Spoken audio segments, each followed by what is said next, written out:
guys, ito yung mga tinuturo nating mga magulang na ito ang ilagay pag ang bata ay nag-start na sila magngipin.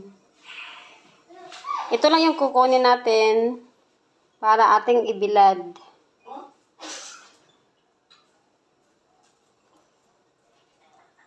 Kalabasa to siya guys, para yung bata na pag nagngipin na siya, hindi niya mararamdaman yung sakit at saka wala siyang ibang mararamdaman. Ginawa ko na to sa dalawang anak ko at saka itong bunso ko ngayon, ito din ang gagawin ko.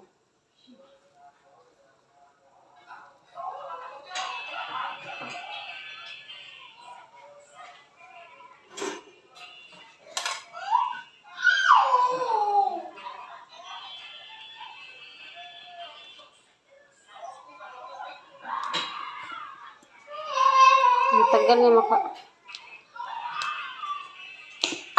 Oh, ito siya guys. Nakuha na.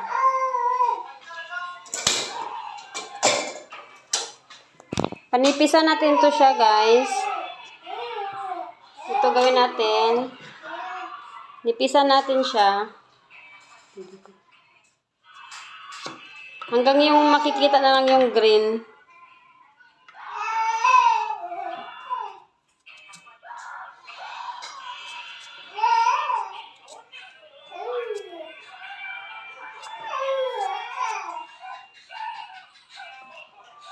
Paano na dito yung sa gilid-gilid para malinis siya tignan.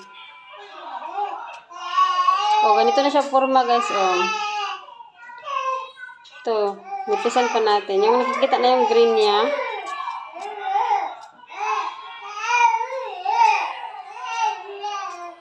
Tignan mo yung anak ko. O. Ang ingay na kasi nga parang pa-start na siya mag-ngipin. 3 months old na kasi siya. Ito guys, oh. Manipis na siya, green. Nakikita na yung green. Tapos, yung ibibilad ko ito.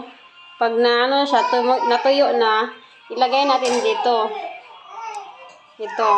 Kahit anong mga tali yung meron kayo dyan, pwede. Lagyan muna natin siya ng butas. Hoy. Kasi, saba kayo akong video. Ito siya guys, butasan natin sa sa gitna para lulusot yung yung tali natin. Tapos ito yung ilagay sa bata.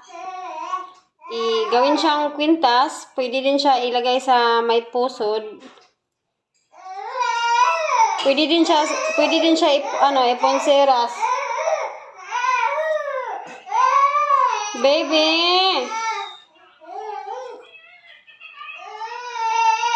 Ganito na siya guys, may butas na siya sa gitna. Tapos ilagay natin to.